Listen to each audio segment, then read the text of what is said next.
Okay, y'all, it's about to start. We need to do something, say something. And three. I think, yes, starting. Okay. Right. Hold on,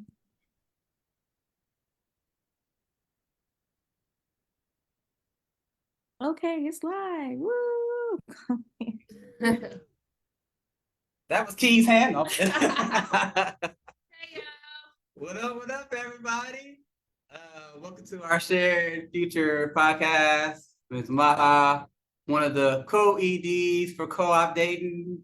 And to my right, we got Cherrelle Gardner, another co-ED of Co-op Dayton. And to my left, we got Keith Daniels, another co-ED of Co-op Dayton. You're like, what is this? You know what I mean? So we're going to talk today about transitions and about solidarity and also about Co-op Dayton and this new leadership model that we have, you know what I mean? So we're excited for the dialogue, and I think we're in this time where we're pressing to evolve, you know what I mean? They say that evolution is the revolution, you know what I mean? So we want to talk about these transitions, you know what I mean, that are happening in Co-op Dayton, happening in the community. And if I remember, I want to talk about what we did Saturday at Liberation Park, you know what I mean? That maybe y'all want to introduce yourselves and say something? Yeah, well, hey y'all, know who I am. I'm also the co-host of the podcast. So very excited to dive into the conversation now that all three of us are here. There's some exciting things happening. We've already been working over the last, I think, 3 months since I joined the team, and Cherrelle came into leadership as well. So thank y'all for being here. Definitely remember to drop your questions, comments, or insights into the chat so that Tejo can let us know. We can include you all in the conversation because this is a community dialogue. It is our shared future. So yes. We're looking forward to getting into the conversation. Hey everyone, I'm Cherrelle Gardner. I'm the third co-ED at Co-op Dayton.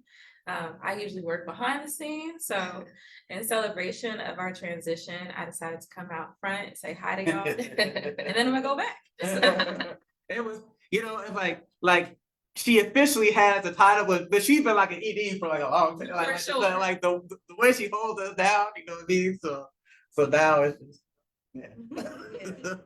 So I want to read this quote for you all because one of the things that we're going to be introducing on the podcast is different quotes that kind of speak to the topic that we're covering. As Amaha said, we're talking about evolution and transition and succession planning, and how really that's very important for the longevity of organizations and communities, and just from role to role and generation to generation. So this quote comes from King Whitney Jr., and it says, "Change has a considerable psychological impact on the human mind. To the fearful, it is threatening because it means that things may get worse. To the hopeful, it is encouraging because things may get better.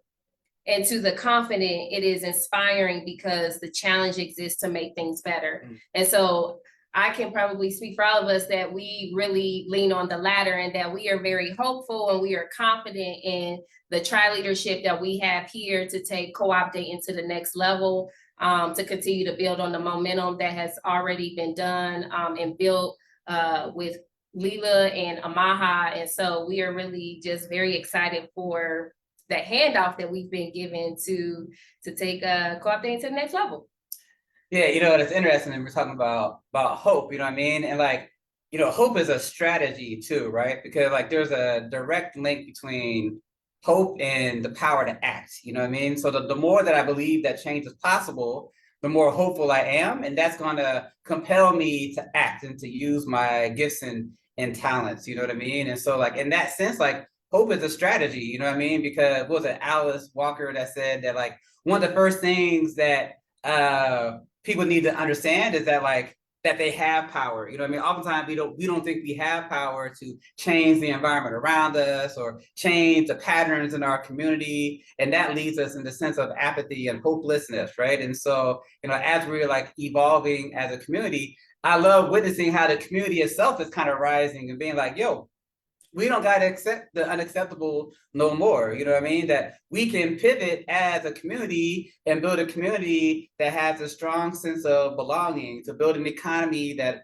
works for all, you know, and a place where we can truly live into our aspirations. You know what I mean? And so, yeah, I'm thankful to be here to just talk about this evolution, and maybe I'll say about Liberty Park and everything. Yeah, so this weekend, I don't know, some people saw it, some people probably didn't, but you know, like Freedom Spring was kind of launched, right? And so Freedom Spring is kind of just looking at like here and globally, it seems like there's like a turning happening, you know what I mean? That like people are realizing that we don't need any more evidence to realize that the status quo is not going to get us where we're trying to go. You know what I mean? And so we don't know where we're going to pivot, but we're not going to be on this train anymore, right? And so like this pivot is taking place.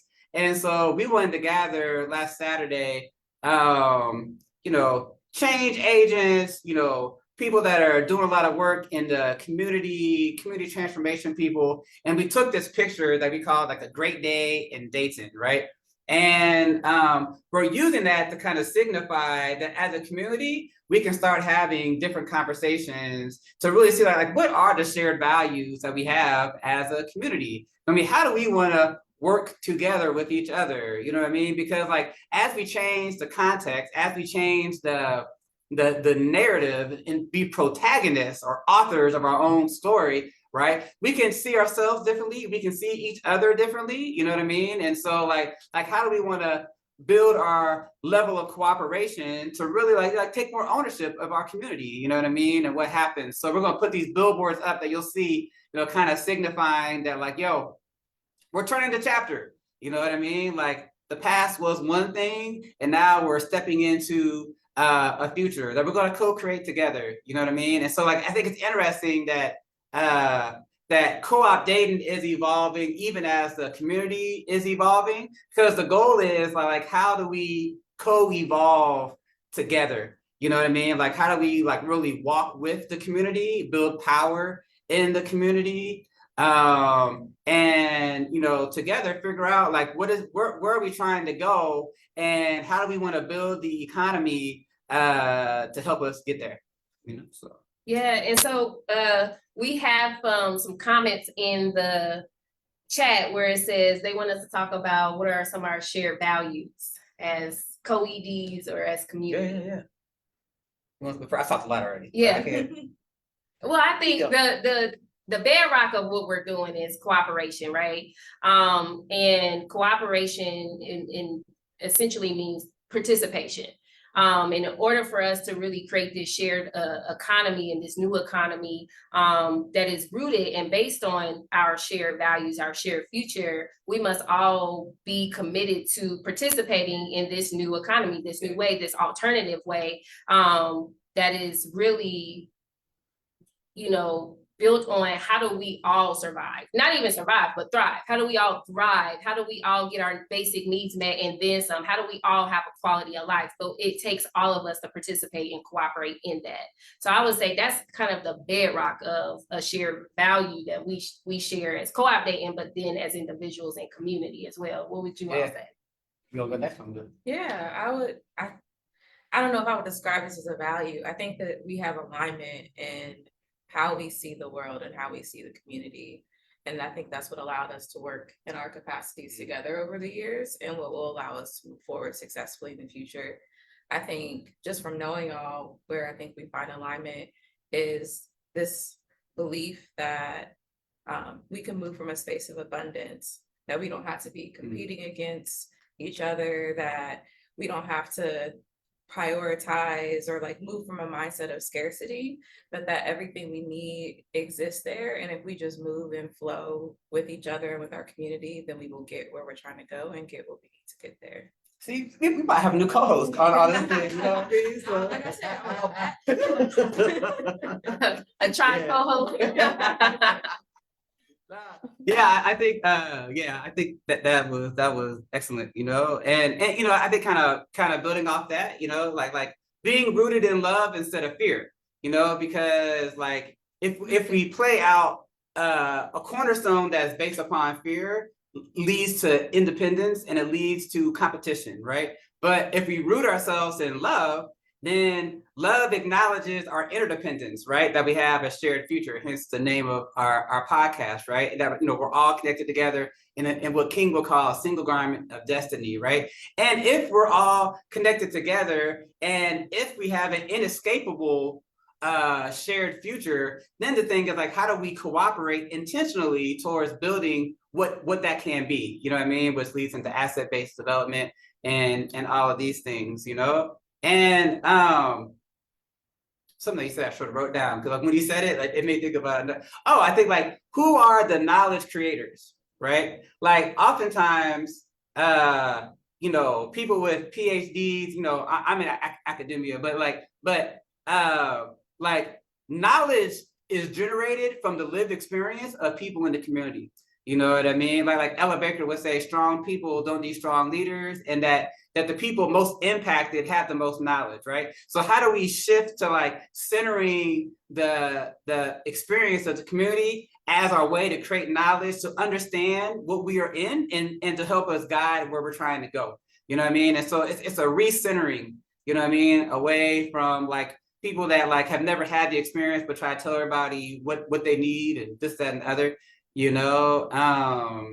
I would also add on there economics, you know, that's really important for a community, and we share that value as well. And that, you know, we're talking about like people-centered values right now, but economics is also very important, you know, in order to have a quality of life, in order for people to truly be able to embody and live into love instead of fear, right? Like, you know, we have to have economics, and what we're doing at Co-op Dayton is creating safety nets for our community, for the population that we serve, which are Black and working class people primarily. And historically, those people have been left out and haven't really had access to economics, you know, that get them to the next level, that catapult them and allow them to experience prosperity. So that is a shared value that we have as well as individuals, as an organization and in community.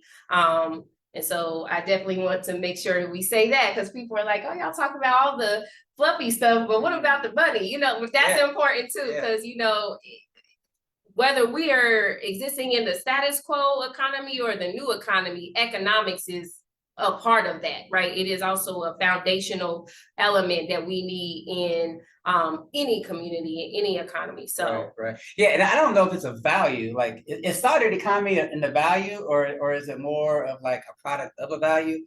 But you know, like we want to like solidarity economy is kind of like probably maybe an easy like simplified example would be Tulsa, Oklahoma, where, you know, the dollar flipped 20 some times before it left the community. You know what I mean? Like, how are we building a strong local economy that's connected with our values, right? To kind of move us into a new space. Because oftentimes, this is what, I don't know if y'all remember a couple of episodes ago when Dr. Jessica was on here, right?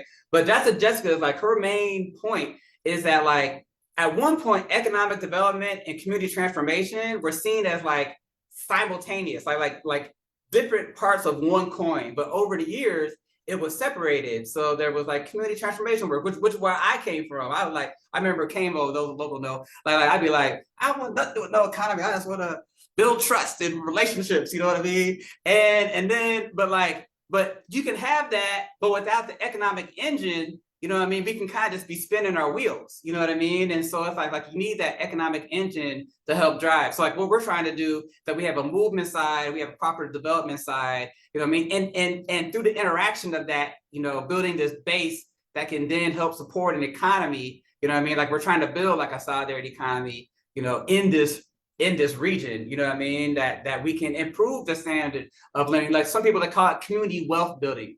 You know what I mean? So like, instead of capital getting extracted from the community, how do we, you know, help it spread and flow within the community? Because I think ultimately in some levels, you know, capital is like a tool, and capital is actually like a product of human imagination, you know? And so like over the years, it's like the thing that humans have created is now like governing humans. You know what I mean? Meaning that like capital shapes are how we flow, right? But like in a people-oriented society, so the thing-oriented society, it's like capital is subject to humanity.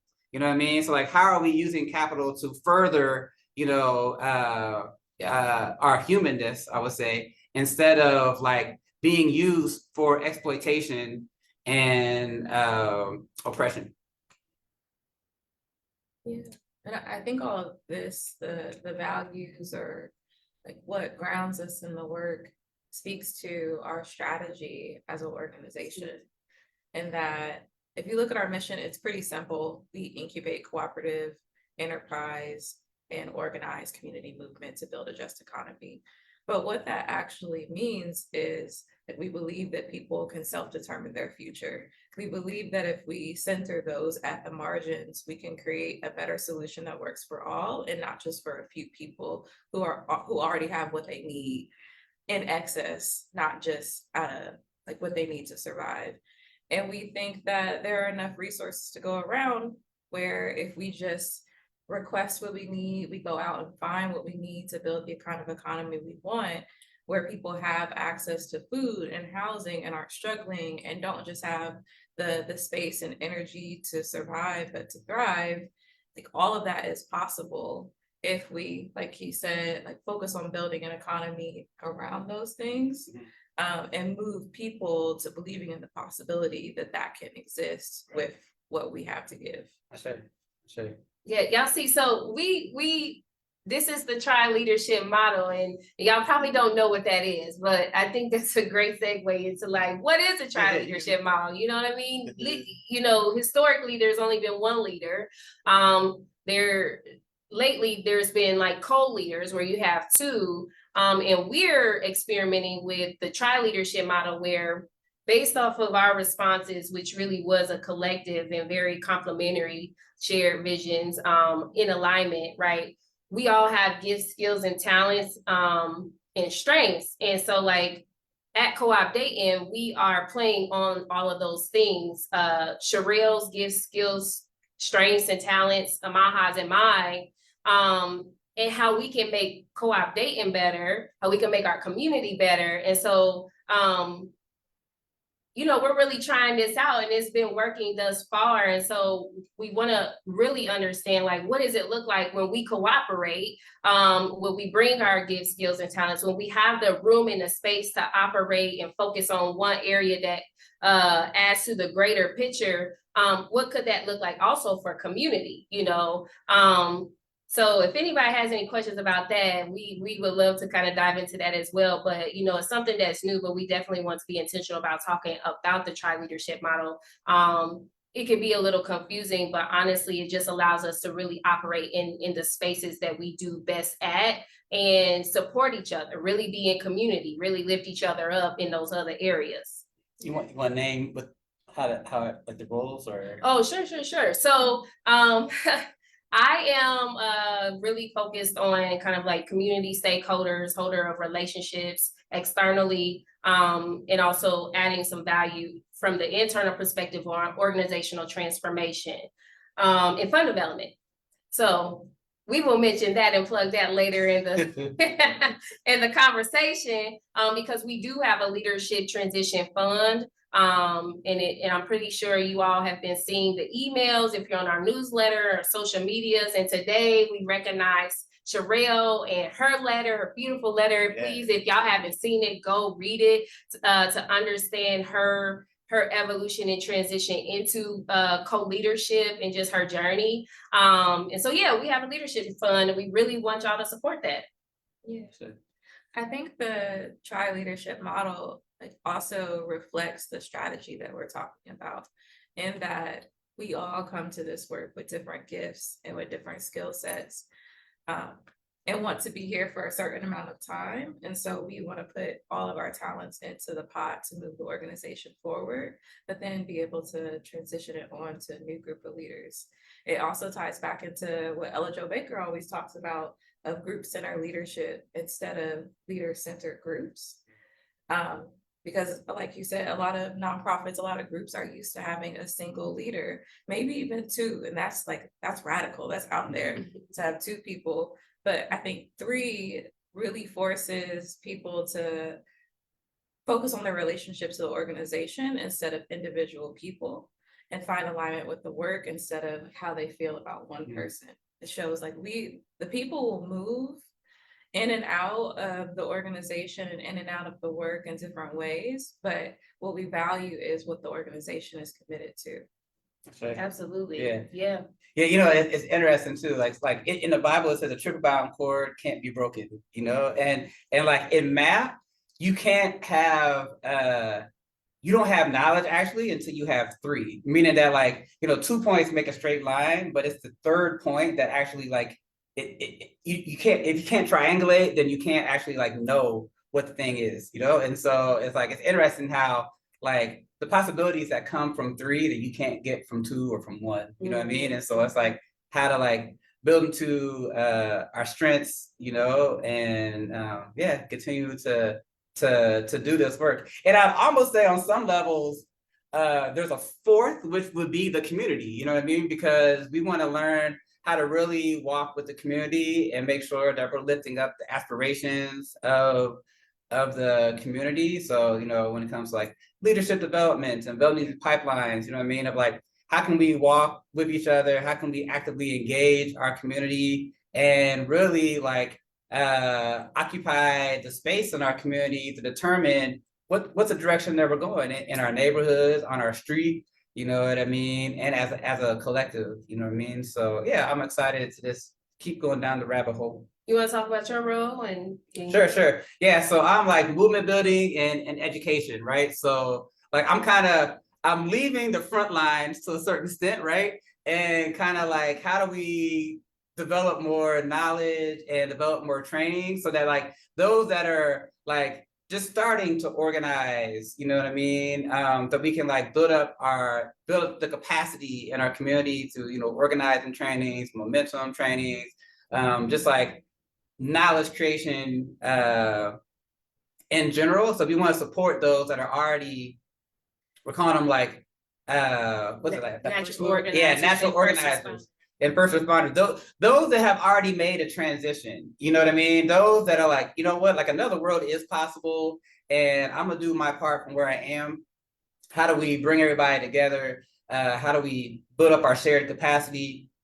Communities of practice where we're learning from each other, you know what I mean? That we can co-create this road. I said you make the road by walking it, you know what I mean? And so that's kind of where I'm kind of evolving into, you know what I mean? And if Mama Zipo is watching, you know what I mean? Hopefully before 20 more years, I'll finish my PhD. Okay. And I would say that I'm focused on like internal development and operations as well as programming. So if Key is bringing in the financial resources, how do we structure it in a way that gets it back out to community to develop enterprises and fund the movement? That's right. And she manages the folks that are developing the incubators and the cooperatives and incubating the cooperatives. So we have, an assortment of programming that we want you all to be aware of. And so whether you're interested in creating a co-op or converting into a co-op or working cooperatively, living and embodying the cooperative principles, we have the tools, we have the resources, and we want to usher people into that, especially for those who are already solving problems, filling gaps. We are people who can help build capacity for you. So that's kind of like where we're moving as an organization. We're still, going to be on the front lines, but we're going to be a little bit in a different position because the ecosystem is evolving. Yeah. We are evolving as an organization. We've been in this game for 8 years. We've done some really great work, and we're looking at each other and like, what is next, right? And who else in community in the ecosystem is doing what? So we're working again cooperatively, collaboratively, and have a collective impact for our community, for our shared future. Yeah, and another value that came up to me was cultural humility, right? Which is like how do we learn from each other instead of like being, ethnocentric or like one way is the right way, this, that, and the other. Or, so how we learning from each other. And I bring that up because, and I say this in all humbleness, by the grace of the Most High, right? Like we've been in a space for a little bit of time, but like for like the movement to move, like we got to like bubble up to a next area to be able to like create space, you know what I mean, or like allow space for like emerging organizations and this, that, and the other to kind of like build this ecosystem out, you know what I mean? And so it's like because we have a little bit of development, you know what I mean? We've done some projects, it's like we felt that we needed to like shift and transition to a new space to make room for the organizations that are coming underneath and how to really like build this this ecosystem, or some people will say like the mycelium network, right? Like mycelium network is like this root system on the ground where like it supports each other and it communicates with each other, you know what I mean? So like how do we evolve and emerge more capacity locally to practice that self-determination that Cherrelle was talking about? And so to do that, we had to like bubble up, you know what I mean? Which, it's new and it's different, you know what I mean? But yeah. I also think a part of that, like that gap in time, was just probably burnout, like organizational burnout. That happens so much with people doing this work, with organizers, with movement builders. And so in that reflection, and part of the inspiration behind the Tri-ED model is, if we're going to live in a new economy, we have to live like that now. Mm-hmm. And that's not operating from a space of burnout and exhaustion. And so how do we share the load? Yes. And then thinking about how that ties back into our programming, like we can't be on the front lines anymore. It doesn't make sense for us to be the ones on the front lines. If the mission of the organization is to organize community, then power has to live with community. Yeah. And that means that people shouldn't be able to just like call Co-op Dayton and get us to do something. They shouldn't be able to move without communities buy-in. And so we have to do a better job of creating those funnels for people to step into their power and to be able to access resources. Right. If that's where we're really shifting now. Yeah. And it's interesting because there's different front lines too, right? Because like I think there's like a front line of like how we're like emerging something new, you know what I mean? And we're probably still like on the precipice when it comes to that, right? But it's like on the day-to-day on the ground, you know what I mean? It's like how we're making space. And it's an interesting conversation that Cherrelle just brought up. They're like, we're gonna go off script, but I think but is that like, different generations like learned movement differently, right? I'm a little older, right? You know what I mean? Like I just turned 50, you know what I mean? So it's like I got cut from a different type of cloth, right? Like I got cut from a cloth that like movement was your life. You know what I mean? That like there was no separation. It was like you go until you burn out. You know what I mean? Like you burn the candle all the way down and this, that, and other, which is unsustainable and it is unhealthy, right? And so it's like Yes, we're bro. so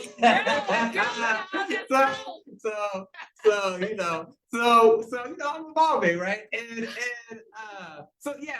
And I think like the generations that are coming after, like are understanding like this need for balance. You know what I mean? Like there's more talk about like community healing and the need for like healing work and balance and how we're showing up and embodying. And like I came from a generation that like also saw it as like how to challenge power, challenge structures, but it's like, and I never was fully in that camp actually. I was for a little bit, I guess, but like, but now I think it's more about like, what are we embodying and what are we actually building? You know what I mean? Like, Peter Beckendorf, shout out to Collaborative, like he has this quote that he always uses from Buckminster Fuller, which said that like, instead of like tearing down the old, building something so compelling that it makes the old obsolete. You know what I mean? And like, I'm just like totally with that that like we have to practice and be the thing that we're trying to move into. It can't be separate, you know what I mean? So like when Cherrelle talking about like this notion of like balance and like, you know, if I'm burned out, like, you know, like some people look at me different ways, you know what I mean? Some positive, maybe some not, but it's like, you know, like the way that I moved in the past is not the model for people to move forward if it's going to be sustainable. You know what I mean? Like it's you know, like I had to live in a way that can be like replicated. And like, you know, if you followed me from the past, man, it was like you'll get burned out. You know what I mean? So it's like how are we like living into the thing and modeling what it can be? And it's not like just the three of us or just Co-op Dayton, you know what I mean? But as a collective, what are the conversations that we need to have? That's why the heart is here and these different things, you know what I mean? Like how are we creating these like communities of care, you know what I mean, to walk and support each other, and knowing that like as we're embodying and being the thing, that's what draws people, you know what I mean, to know that something else actually is possible, that community is possible, you know, that we can like transition and leave the status quo, you know what I mean, like heighten the contradiction, you know what I mean, that people can make a clear choice, you know what I mean, because you put two dirty glasses, you know, what choice is that, you know what I mean? So like how do we build like a real clear glass of water that like that we can press into collectively?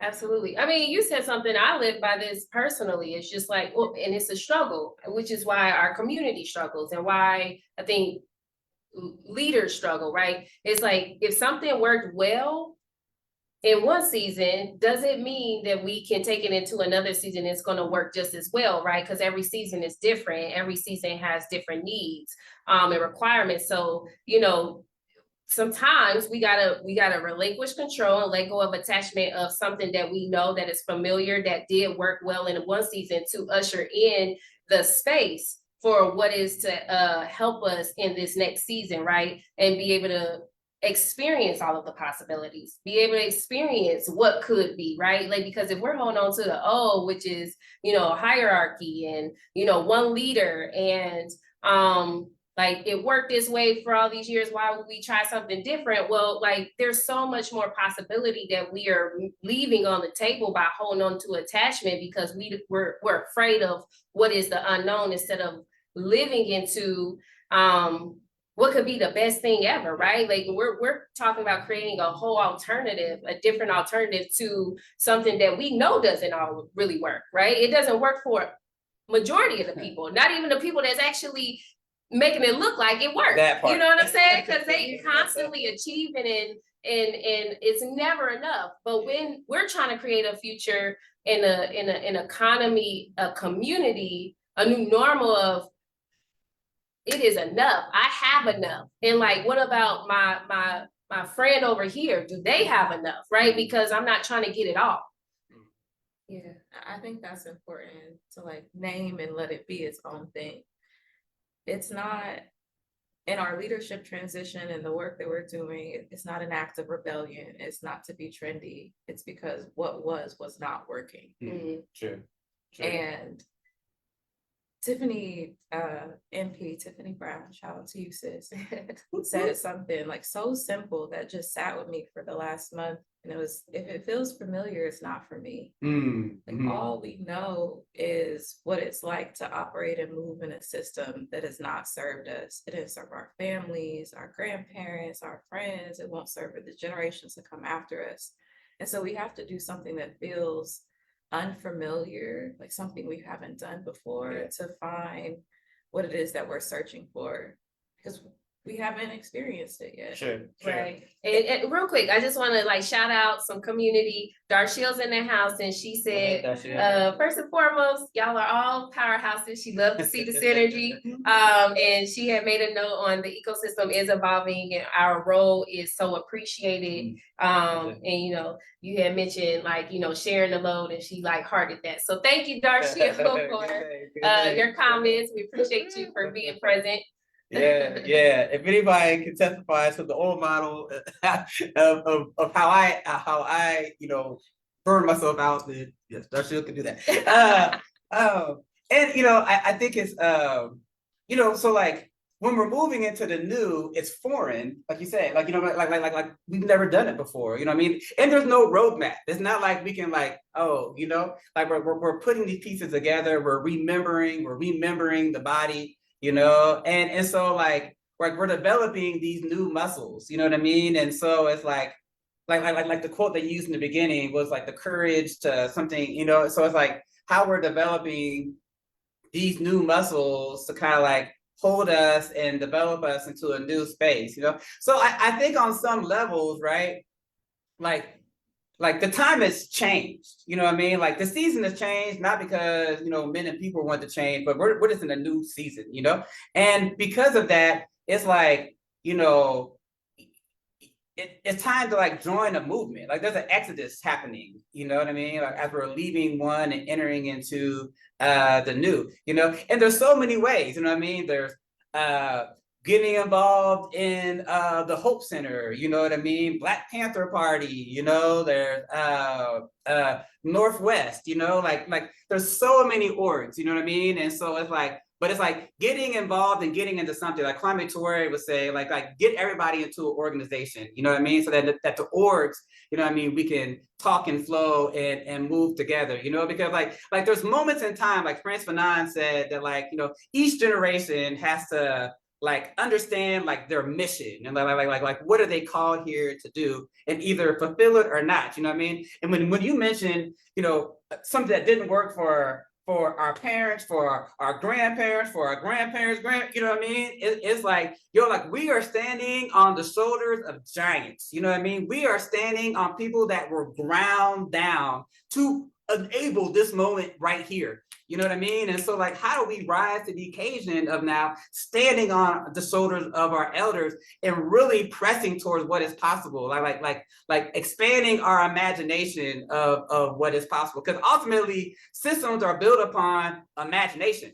You know what I mean? And so like we have to out imagine this current system, this current way of doing things, you know what I mean? And we do that by embodying it and like going through the practices and the messiness of it, you know what I mean? The oops and the outs of it, you know what I mean? To like help us get to that new place, you know what I mean? And not to turn back, you know what I mean? Like Harriet Tubman, you know what I mean? She like put that shotgun in your back with her, you know what I mean? Like she kept on moving forward. Yo, like when you got on that train, you ain't going back. You know what I mean? And so it's like how do we keep pressing forward and realize what we can be together, you know what I mean, as we really even challenge the identity of what it means to be human, you know what I mean? And like all these segmented boxes that have been imagined that keep us out of our full power and keep us out of putting our full gifts into the center of the circle, you know what I mean? To like create the power and the social wind to move us forward, right? Because ultimately, we got to understand that like these gifts and talents that are bubbling up in the community are not for the individual, but for each other, you know? And like how we create that space, that container of trust and that sense of belonging that I can feel comfortable putting my full self and my full gifts into the center of the circle to see like how that bounces off each other to help us, you know, step into the new and stay in it. You know what I mean? Like not wobble back and forth. And that's what solidarity is, right? Okay. If we're imagining like one of those shows like Alone or adventure shows, we only get to take 10 items. Those 10 items are not enough for you to have a good time out there. But if everybody brought their items together, their different skills, their different resources, then you can build a sustainable community. And really thinking about a different way to share our gifts and resources with one another. Like it doesn't always have to be exchange of money. It can be, hey, I have this, I'll watch, if you do this for me, I'll watch your kids. I'm struggling with food this week, I'll help you out with this if you make a meal. We have to find another way to be in community with each other. Okay. In an effort to get to the type of economy we're looking for. Yeah, and really that's like we talk a lot about interdependence instead of independence, right? And that's what that is. And I can even attest to my own personal journey with going from ultra independent to like true collaboration and cooperation, right? Like just, but that again, it starts with yourself, right? Because, you know, I'm a giver, I'm a nurturer, I can pour into people all day, but I hadn't necessarily been comfortable receiving it back, right? And so if we're creating interdependence and if we're creating balance, like the onus is on us too. We gotta work on self while we work in community so that, you know, as people are pouring in, we can take some out, but you know, we can do both and, right? Like we can receive and we can give. And in the current ecosystem or economy, the status quo, everybody's just like either taken or they given. Everybody's lopsided. You know, we're not very balanced and it's not very interdependent, but it's very independent. So that's a part of healing too and unlearning, right? Because this new economy is gonna take that. You know, we have to, this is mindset shift, you all. Like this is mindset shift so we can have behavioral shift and do something different that may be very uncomfortable, because to really receive and to give, regardless of where you are right now, if you're a giver, but you don't receive, that's uncomfortable. But it also creates like a place of care and nurturing and things like that. And we need that in community as well. So it's just really all a balance. And also just shout out to Tiffany, she's on the line. She said, thank you, Cherrelle, and thank you for remembering what she said. You know, people be dropping gems and like, she remember. Y'all don't know y'all plant seeds, but we, you know, other people water them and then they blossom. Yeah. Yeah, you know, it's interesting too. And like, I mean, like, as I'm like speaking, as I'm getting ready to say, I'm about to say, like, it sounds stupid. You know what I mean? But it's like, you know, like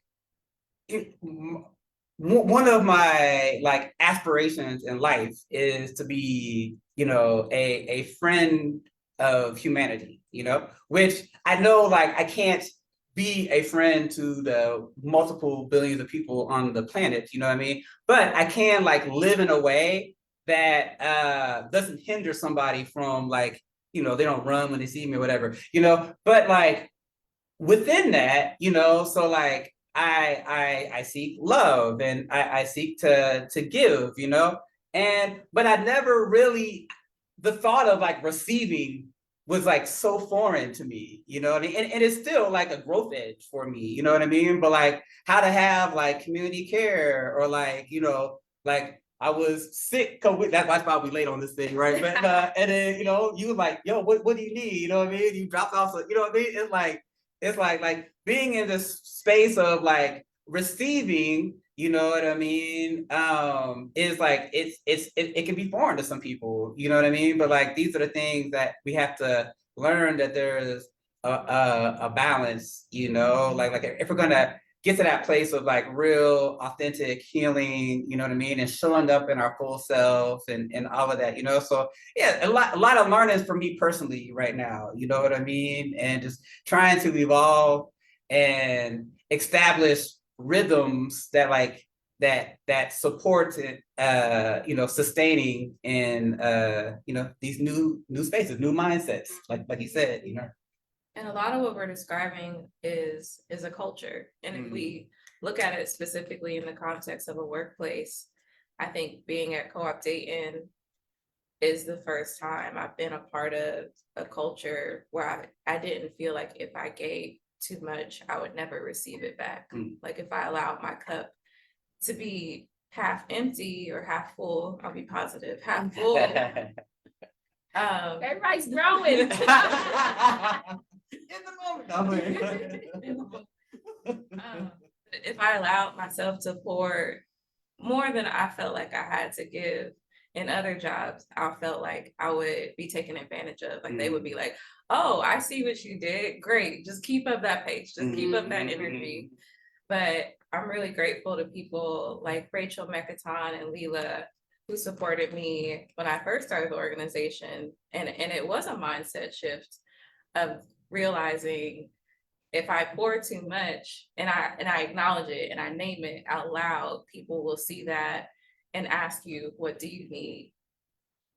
Oh, hey y'all. We have friends. We got friends here. The heart, you know, it's the heart. Everybody come here. You can stop and say hi.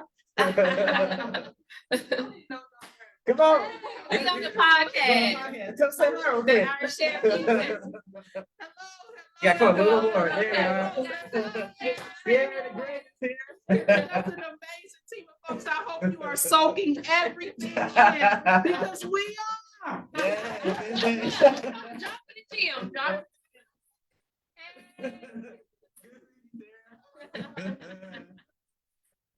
See, that's what the community is like. You know, at any given moment, somebody can drop in and say hello, and then we just hold space for that. You know, that was a special treat. Right. Yeah. And that's what I love about like what's being cultivated. You know what I mean? It's like, you know, like there's a village really forming and people coming together. And it's like people are just moving in a new way, you know what I mean? And going back to you said solidarity in one sense is like that sense of shared identity, you know what I mean? And there's more and more people that like, you know, really believe there's a we, you know, and like how do we continue to live into that we and support that we and build a social safety net, you know what I mean, for the we.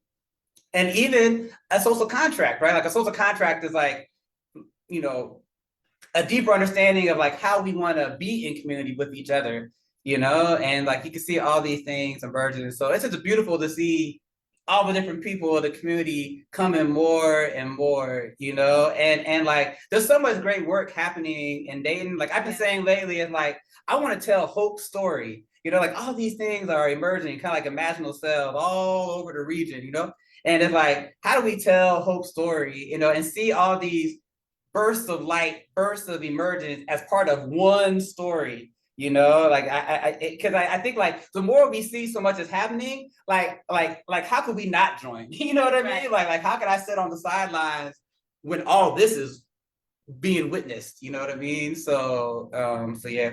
And if for nothing else, right? Like we're here to talk about like leadership transition, evolution, succession planning, things like that. And sometimes like, because we just like to keep it real, sometimes people get a little apprehensive about like, who the new leadership is. And so you all know us individually and probably collectively at this point and what we've done already thus far. And so if nothing else, we just transparently talked about how we're growing individually and evolving, and it's adding value to this tri-leadership team, to us taking Co-op Dayton to the next level. So, you can't always be for sure that the people you call leaders are actually doing the work, that are actually embodying what we're talking about. And so we are challenging ourselves and encouraging ourselves to actually walk the walk and not just talk the talk. So, right here, you're experiencing it. And so you all as community can hold us accountable. And that's what this dialogue is for, because it is our shared future, and how you want to join in the conversation and also hold yourselves accountable, because, a lot of the work that we do too is teaching and training on ownership. What does it mean to be an owner? So in cooperative development, we're putting power back into the community. And so, what does it mean to be an owner? What does it mean to hold that power? What does it mean to use that power? What does it mean to be able to, first and foremost, embody or live into being an owner and having power and authority to make certain decisions that we could keep our community assets here. We could create the community assets and community assets that we have, like Gem City Market.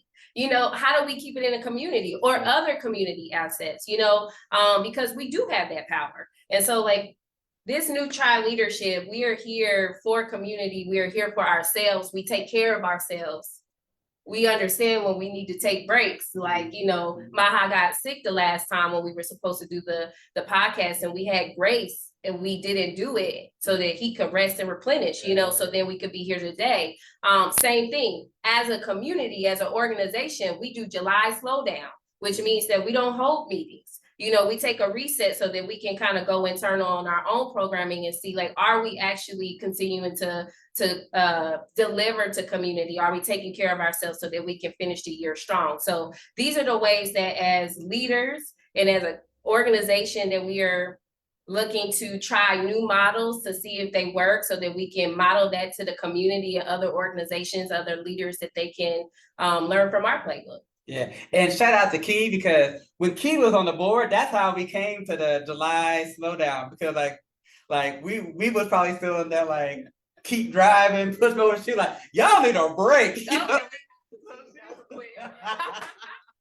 need a really So she was like, y'all need a break. So like we came up with the July slowdown. You know what I mean? That was like, I don't know, 3 or 4 years ago. And then like we've been doing it ever since. And I was like, hey, come on, there's July going up, you know. Right. Well, honestly, like, I think it's important to talk about how has it been. You like people don't do that. Organizations don't slow down. They try to make money. Look, we on a different wavelength right over here. So how has it been? I mean, I think that came from a place of like burnout. Like, just to be completely transparent, people were like, Yeah. no, We're on the edge. Like, pay me enough to feel this way. Okay? And I think in a typical organization that has a extractive relationship with workers, they're like, okay, I understand. I've gotten what I can from you, and I like respect your decision to move on.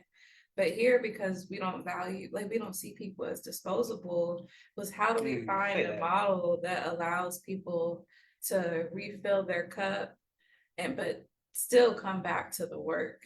And so the intention of the slowdown, I think, is because like we realize we're operating in this system under the status quo. And so it's going to operate at a pace that is uncomfortable sometimes, but we're going to be deliberate in our pause and tell everybody we're taking a pause so y'all can work around the culture that we're setting for ourselves. And if you don't align with that, you know, we appreciate our partnership and the time we have spent together. And we look forward to seeing what y'all do in the future in a different relationship with us. Okay. I say. Exactly. Yeah. You know, for me, it's, you know, like in a practice loop, you have this time for reflection, you know, and so, you know, the slow down, get the chance to reflect, chance to spend more time out on the kayak on the river, you know what I mean? Which we're gonna have some river days. And shout out right now, I remember it.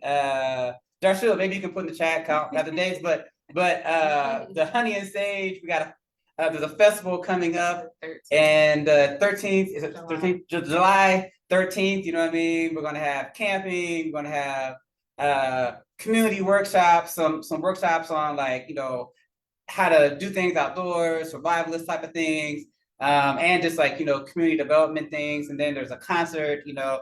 So yeah, come on out. You know what I mean? Like check out the flyers that are floating around. You know what I mean? So, but yeah, you know, I think it's a good thing, you know, and it's a good way to practice. You know what I mean? You can't go, even bears hibernate. You know what I mean? It's like you got to have that period of rest so that you can show up fuller the rest of the time. You know what I mean? So yeah. You started with the announcements. I think I'm sorry. Cherrelle, what were you about to say? No. I mean, I think I want to make sure we get our upcoming events out so y'all can get them on your calendars, save the date, all the things of what Co-op Dayton has coming out in addition to what amaha has just shared. So like over the summer, fall, even end of the year, we could just set people up and we gonna keep, you know, blowing up y'all inbox too. Yeah, I would say for summer and fall, look out for information about how to create businesses and organizations shaped in the culture that we're describing, a culture that values people, that values rest, that wants to build an economy where people have what they need and can really step into their gifts. So that starts with Co-op U. We do a statewide Co-op U program in collaboration with Co-op Cincy and Cleveland Owns. And the deadline for that application is July 19th. That program is designed to help you take your idea from the back of the napkin idea to an actual business model that you can go take and implement. And we'll have other business workshops and events about building cooperative culture that can be applied whether you're a worker co-op or not. That just helps you think about intentionally, how do you want to live in community with each other? And we're also thinking about some more community building events because we want to connect with y'all and create spaces for y'all to connect with each other and just find people who you're truly aligned with, who are working alongside of you, but maybe that you're not aware of to build a new economy and a new way of being together. Right. Yeah. And you know what? I'm just gonna put it out there so people can also hold us accountable and look forward to coming to this event. we're gonna do this thing called food storming, where we gather around food because everybody likes to eat, and it's also historically, a bedrock in the Black community. But then we're gonna talk about the various gaps that we see in community problems, how we can collectively solve and come together, and just in a very creative, fun way. Good vibes, all of that. And that's something you can look forward to from us. And we're also being creative about ways to really help people understand Co-op Dayton and the work that we do and the cooperative model. And by living into it, a lot of us are learned by doing people. So we want to get fun with it, right? And we will, as soon as we solidify everything, we'll invite you all out to those events. So just stay tuned on our social media platforms, our newsletter. If you're not signed up, please get signed up. Also, again, if you haven't read Cherrelle's letter, read it. It's phenomenal. And just so emotion invoking, to really hear how people feel about the work that they're doing. And I think that's something that people should care about, because we're not doing small work. We're doing revolutionary work. We're literally changing the narrative by writing the narrative. So tap into that. You'll get to hear my story and my letter in the coming months, and then Amaha's as well. So we have been very intentional about this leadership transition because we really want to even model how do you handle that? You know what I mean? Because sometimes it can get a little negative. So with that being said, please support our fund. You can go to our social media handle, our website. You can get more information there. Again, if you read the story, you'll probably be more inclined to give, but definitely give. And also, we have a challenge for you. So before you leave, whether you're live with us here or if you watch the recording, the challenge is to show up and share your actions of solidarity in community. So we want to know how you show up and what are your actual actions towards the solidarity economy. If you've already been doing it, in the community. Yeah, or in community, right? Or how you plan to. And if we have said something that piques your interest, that you want to get involved now. So just definitely pop in the comments and let us know, and we can continue the dialogue beyond today. Maybe a good transition. I like that point. I don't want us to be another organization just out here, give us money. But I think we have not just us, but an entire network and ecosystem of workers and community members who are trying to build this just economy, are coming together and working to put forth a vision and businesses to fund that vision. And so this fund is our first step at funding that new economy that we're all trying to build. Sure. And I think that's a good segue to what are we looking forward to? Mm-hmm. What is this fund going to fund that y'all can be looking forward to, and that we'll be working on to put forth to community? Yeah. I mean, well, that's for dialogue. Mm-hmm. Yeah. Well, we are moving into the space of being educators and activators of other people who are doing the work already, who are moved to action to fill some of these gaps and to solve the problems. And so, we are evolving as an organization to help build capacity for other people while we build our own capacity. So that's some of what the fund will fund, as well as our network, right? We have a whole cooperative network. You all are most familiar with GCM, but we have, 4 total. Westside Makerspace, which Cherrelle is a co-founder of. We have New Soul Farm, and we have Guided by Mushrooms. And if you shop at GCM, you've also bought Guided by mushrooms in GCM. So we're creating this positive feedback loop from our network, right? From the people that we're serving, from the people that we're mobilizing and building capacity for. Yeah, I think we have a role in building our economy, and sometimes we think economy is something outside of ourselves, instead of realizing it's how we use our dollars matter, you know what I mean? And so how are we using it intentionally to build the things that we want to create, and more importantly, the things we want to pass down, Shaq, shout out to Shaq, you know, my big brother. He, you know, we always talk about like how like we can't hold on to power as it comes because we got to push it down to the generations that are coming after us where power actually needs to be. You know what I mean? And so like what are we building now? Like as a cornerstone or as a foundation or even like a genesis, right?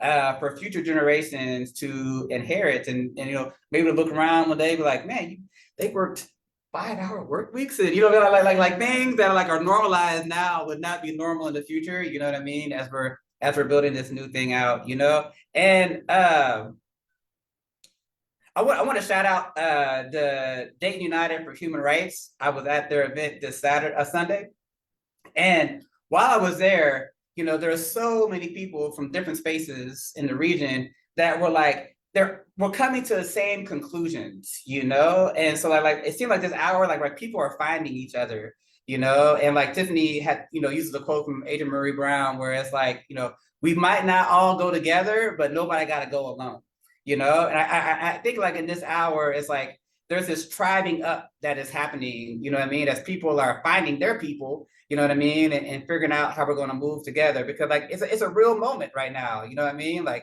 we can choose chaos and the status quo, or we can choose deeper into like what a beloved community is, you know what I mean? And it seems like we're at that moment where like the bricks that we're laying right now are going to help determine that future generation, right? And so like, how do we remove some of the alienation that's in the community where they don't have this sense of belonging, you know? And like, how do we create a space and container for gifts to flourish and for like the latent power in the community to be built. Like sometimes I talk about water a lot, right? And like, you know, water, it can be cooperation. Like it's all these like molecules that are like, you know, you look at it as water, but like when you break it down, it's all these molecules, right? But it's like, if you look at our communities, and I would say the planet, we're very dehydrated.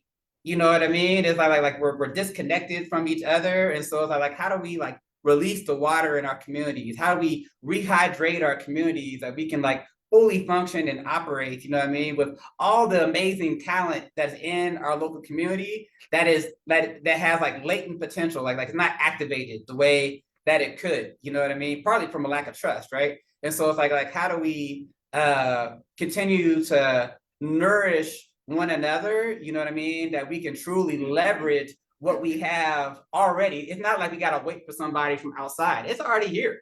You know what I mean? Like all we gotta do is like recognize the gifts in each other instead of like competing with each other. And so so to me, it's like all of this is like, how are we just truly moving forward and moving into a new direction of like possibility of like what could be, you know what I mean, if we act, like to say like, you know, if not us, then who? And if not now, then when?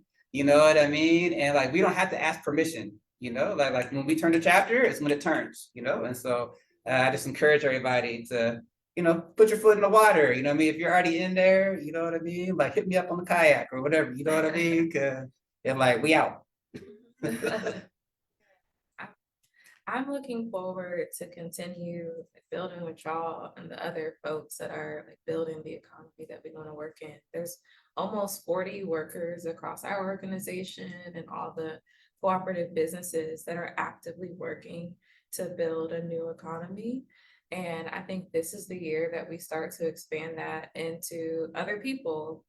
We expanded into organizers trying to build the new economy. We expanded into people who want to fund the new economy by giving to this campaign. And I'm looking forward to see how that grows over the next year. Sure. Yes. Okay, and then we're gonna close out, y'all, but we want to shout out those who are present. So Darshil said her solidarity shows up as sharing my gifts in community gathering spaces, sharing healing products and guided principles, as well as, let's see here, sharing healing products, guided practices, advocating for and supporting community healing spaces that are culturally rooted. And she got a circle training coming up. Maybe you can drop the invitation in the chat. You know what I mean?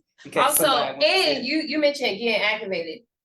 Okay, Juneteenth is coming up, y'all, and this weekend in Dayton and in all the surrounding cities, there's a lot of Juneteenth events. Definitely go get Yes. activated at one of them or all of them. There's one at the Levitt, there's One at Liberation Park. Whichever There's one. one at Yellow Cab. I think there's one in Inglewood. Yeah, there's a couple of them locally in this region. happening. So definitely go get activated, be in community, celebrate Blackness and our liberation, and stay tuned to Our Shared Future. Thank you for joining us tonight and hearing about our child leadership model and the introduction of the new wave. Right. I want to add one date too. June 24th.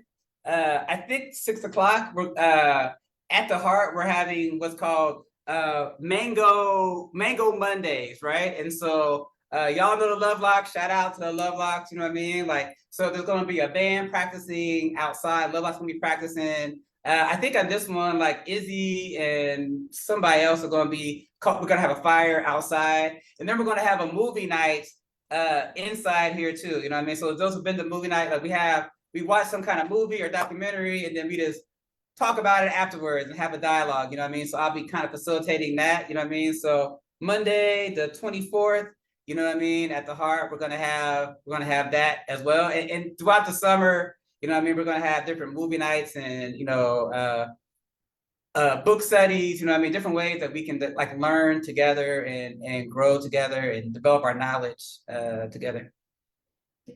Yep. Thank y'all. And so when you mentioned how the current system treats people as disposable and all that, see, that's why she needs to be on more often. You know what I mean? Like she's bringing this new lens. You know what I mean? So go ahead and write it there. We're gonna create a petition to get Cherrelle on the show more often. It was so nice to see y'all next week. Good night. Union contract.